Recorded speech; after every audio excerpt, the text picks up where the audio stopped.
I have a firefighter brother-in-law in New York, and he already wears a helmet, and I want him to be able to see through smoke. Got it. You know, like there are definitely, like I have a friend who's a motorcycle rider. I want him to see a heads-up understanding of like what road hazards are right ahead of him, or whether it's slippery, or kind of if anybody else has gone off the road. Like there are lots of situations where people already are wearing relatively cumbersome helmets, where I think the use cases are absolutely there today.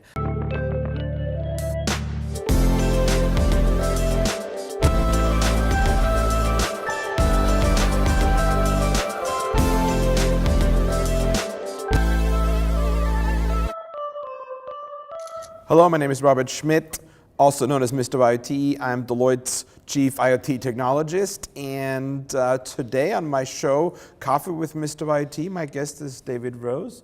Welcome to the show. Thank you. Nice to be here. Nice glasses, by the way, Robert. Thank you. You know, Thank you. as someone who has been ensconced in the design and manufacture of glasses, I can say with confidence that those are great.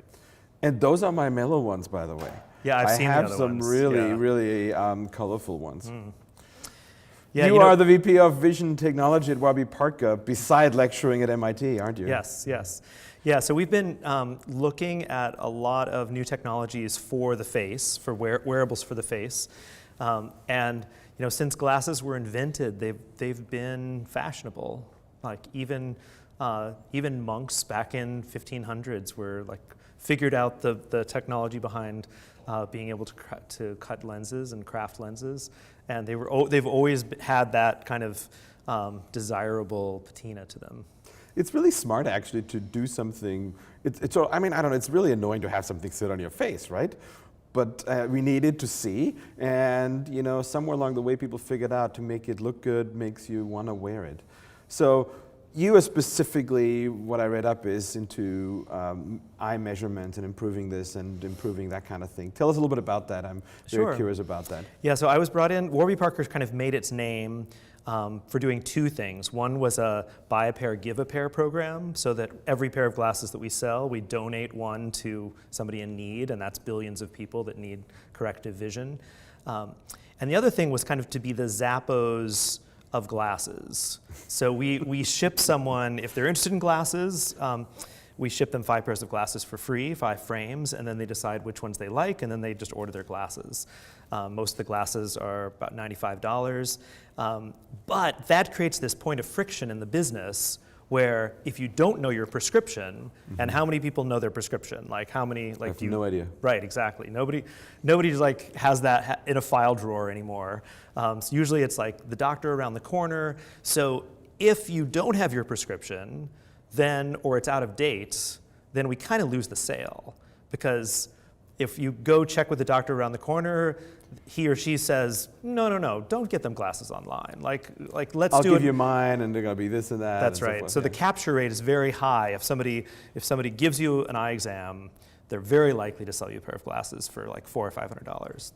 So we implemented an online vision test using your laptop to show you the eye charts, the optotypes, and then we use computer vision to step you back to a very precise distance in order to test your vision to the point of failure, which gives you a super accurate new prescription for your glasses. And then we can ship you the glasses that you want with the prescription that suits you.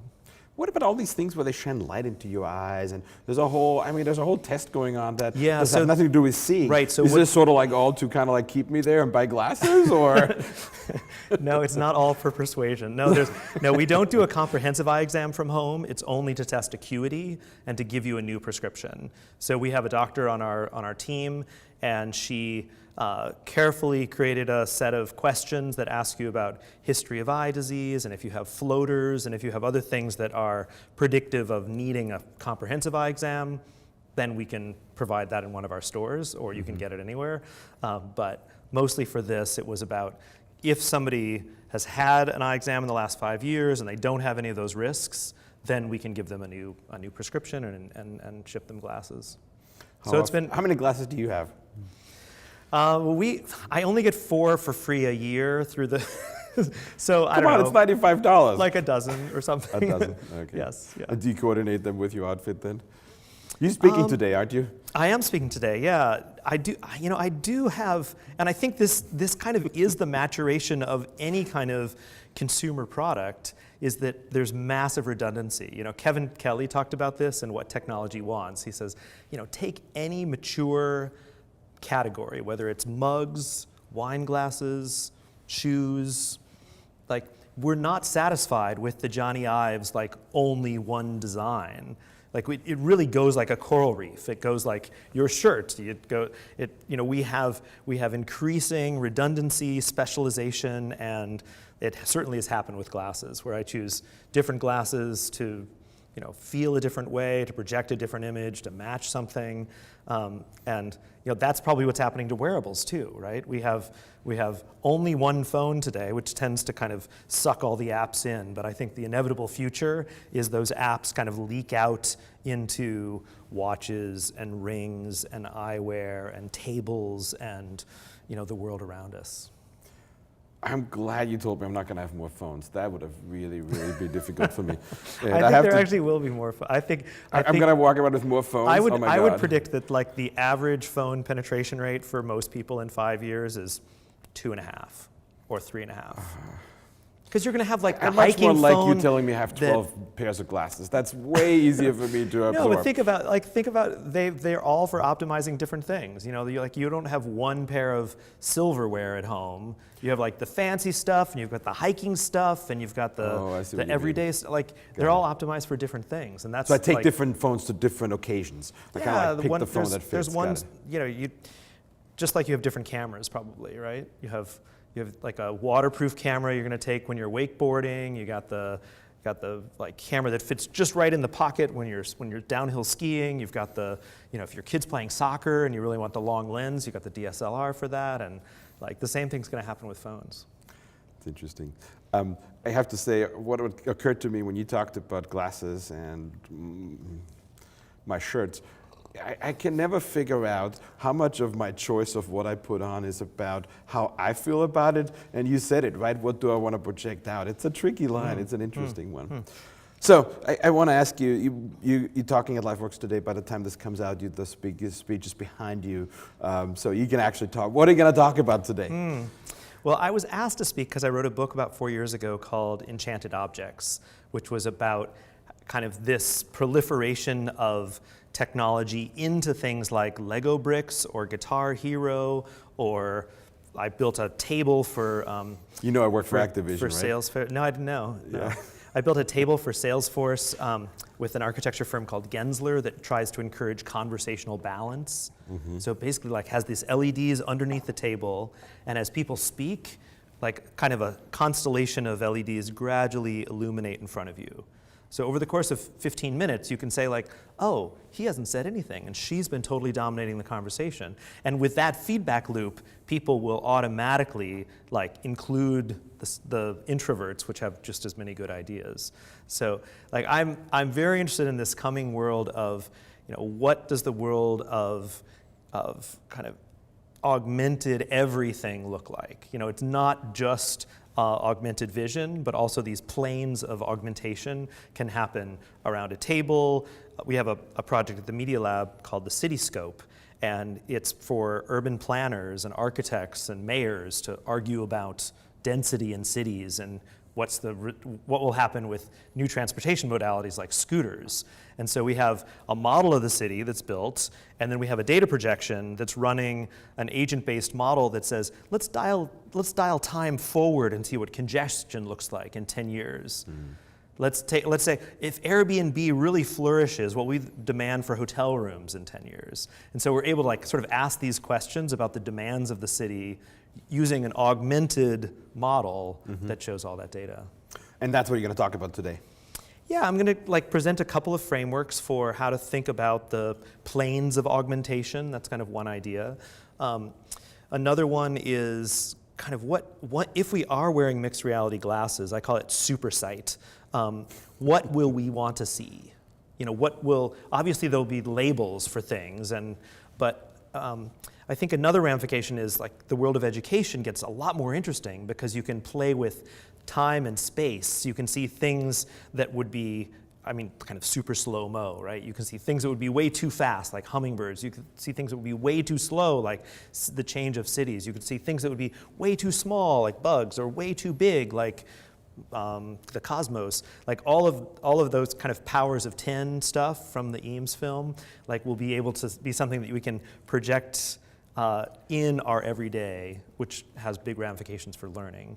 Did you own Google Glasses when they came out? I don't know. It's like 5, 6. I was working on 5-6 years ago now. I was very down on Google Glass because I didn't really understand any of the industrial use cases, and the sticking data to your head seemed like such a buzzkill to me. Like I was very interested in this idea of sticking data to the world and be able to, like do full spatial computing with SLAM, so you can do spatialized location and mapping. You can put information about the world on the world.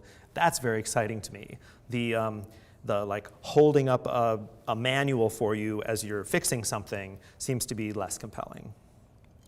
And you use the past tense when you say this. Have you changed your mind about this, or are you still sort of like, you don't want to stick anything to your face? I think we are all, like, our understanding of the applications of AR of all types is maturing over time, right? We're seeing, like, ThingWorks is part of this conference that's interesting is, like, you see all the applications in manufacturing and in service, and, like, I've never fixed aircraft engines before, and I've never, and there are many situations that, I haven't worked for Caterpillar before.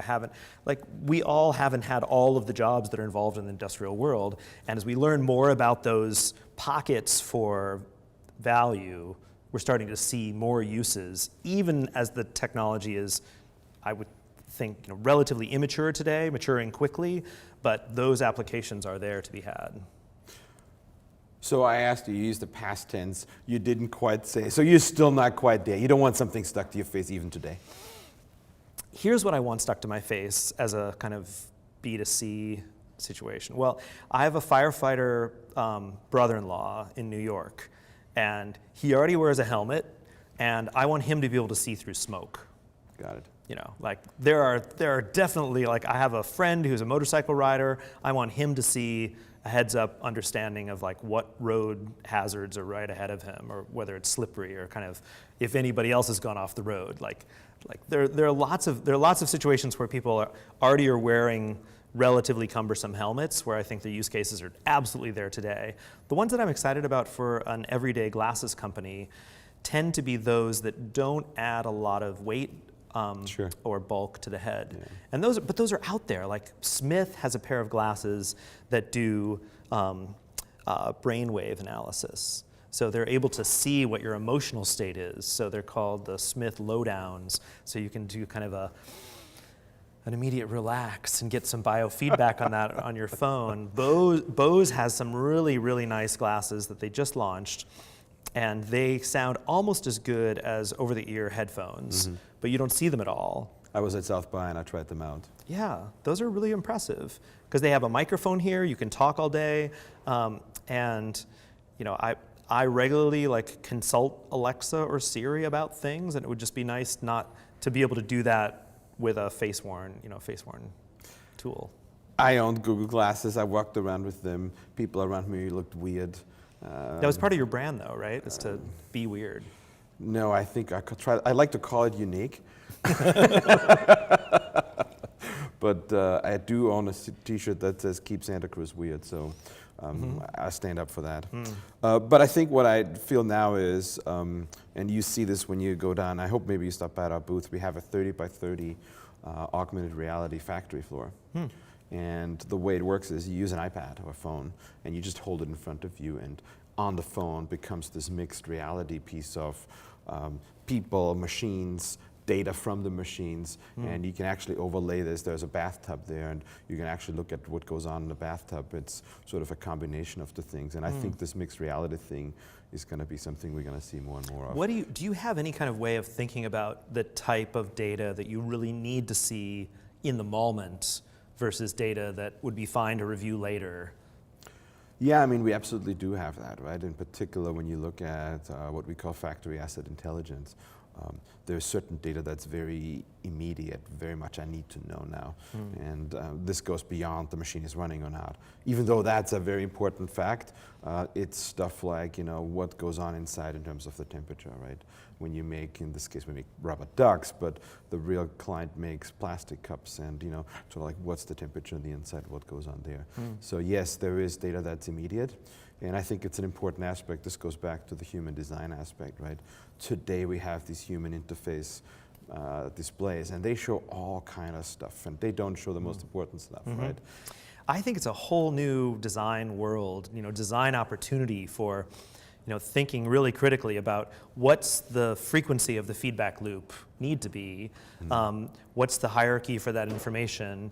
And I had a company called Ambient Devices that was basically founded because of an insight that I learned in college, which is there are certain phenomena, they're called pre-attentive, and your brain can tune into this stuff without any cognitive load.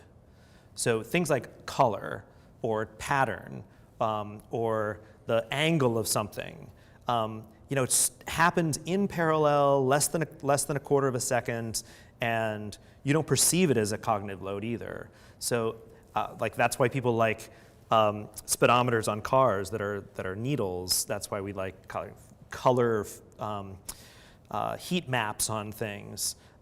And we had a product called an orb that was a frosted glass ball that could get any data that you wanted to kind of tune into, like stock market trends or diabetes blood sugar levels or when the next bus was coming. And people loved it because of this kind of glanceability notion. And I feel like we should all go to glanceability school, like all of the AR people, because there's such a need for, like, how do you indicate things in a way that doesn't seem like you're, like, in a Tron movie? Fascinating. I really agree with you. And I think I thought of this when you just talked about this, about the table you talked about with the LED lights, how the subtle things influence people's behavior. Yeah, but they can't be distracting. Like that was the liminal border we kind of had to find in the design, was like how, at first we were like, oh, let's make them different colors. And like, no. Like they're just white. They're just like, it's just showing a subtle amplitude of color. They go on. Our design principle for how slow they should turn on was, if somebody, like if you're at a chamber music concert and you're trying to leave during the concert, you would leave like like that slow. So we were like, well, the things can't take your attention away from the conversation. So when they come on, they have to come on in such a subtle way that you don't even notice it's moving. But when you look down, you're like, oh, that's what's happening. You see what I mean? So there's really an opportunity for both the visual design and then also the motion design. I've learned, I'm going to think about this in terms of what do we do here. I like that table thing, because one of the things I've noticed is I want this to be a conversation, as I said before, and we're having this great conversation, and sometimes people think they need to talk, and I gotta give them lights after, like they talk for 2 minutes, it comes on or something like this. So I think this is interesting how you talk about balance too, because I think another way about this is gamification, right? I have this in general. What I see a lot is that, particularly in the manufacturing space, companies have done everything they can to be lean and Sigma Six. And we're kind of done squeezing the lemon in this area. And I think this is why IoT and AR and all these technologies are coming into play now, because now we see people increasing efficiency by using technology and investing into that. So there's a change today. Let's close on, you talk about future, you talk about enchanted objects, you sort of have a very sort of looking forward mind. Where do you see IoT, IIoT going? What are we going to talk about in 2 years when we sit here? Well, I think IoT, in my mind, is being totally subsumed with the feedback loops for how we display the data that the sensors are gathering. So I am totally obsessed right now with this notion of super sight of, okay, there's all this data, it's in the cloud, it's being sensed everywhere, but what is the texture of your experience that's different as you do your job or interact with a a new person or interact with your kids or play a game or learn how to ski or whatever you're doing in your life. And like, to me, that's the like really interesting moment, is designing that user experience layer. And I think one of the biggest changes will be, imagine you had infinite budget to hire as many people as you wanted to improve. How big would that team be? Like, you'd have somebody. Well, it'll be first all of Deloitte, but other than that. No, but you'd have a coach for everything. Like, you would never actually be alone in your experience of nearly anything in the world. And I feel like that's the desirable future that we will all start to feel. It will be like, there will be somebody that is helping you remember the right things to say to people that you meet. There'll be, and I kind of think of these as like angels on your shoulder, or people looking through your eyes too, like all of the industrial co-presence ideas of like, somebody can see through your eyes. It's okay, like, you're doing your job. Like, they're not there to give you a hard time. They're just there to help you stay safe and be more effective and learn a new task. And like, those are, I think if you generalize that, that's what the future is going to feel like. You'll have like somebody to help you play a new instrument. You'll have somebody to help you cook better. You'll have somebody to help you like improve your triathlon game. You'll have, you'll have these coaches that know like what you've done, that can focus the spotlight of your own attention on the aspects of a task that you should focus on in order to improve.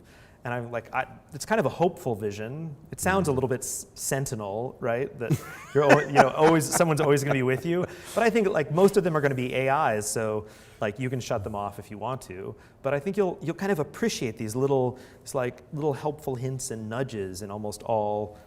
And that's all based on the data that IoT gathers about you and others. Is that what you're saying? Yeah, and it's all based on the data that's being gathered by hundreds of us, by wearables, and by having depth sensing cameras and perceptual ability to understand what you're doing. What's the current task? How are you doing? How are other people doing that task? And I think that's going to be really, really interesting. It's almost like a nice metaphor, I think, is if I have a 10-year-old, and I often, like if I'm trying to teach him how to swing a tennis racket or hit a golf ball or something, like I'll just kind of reach my arms around him and kind of loosely try to, guide him in the right way. But if he's doing the right thing, then I'll kind of take my hands off a little bit. But I kind of want that guardian angel to be supporting me through lots and lots of things. Well, lots of interesting words that I picked up: supersight, guardian angels.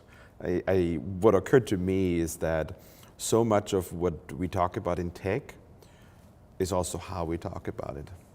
And the words you use, the metaphors are so important, because I could take what you say and make it into something really, really like Big Brother telling you what to do. You don't get to do anymore. And instead, we use guardian angel, supersight, and it just makes a whole different feel to it. And I think it's so important to do that. And I think this is why you talk about this user interface so much, because it is about how we display it. It is about how we show it to people and how we engage people. So there's such an important difference between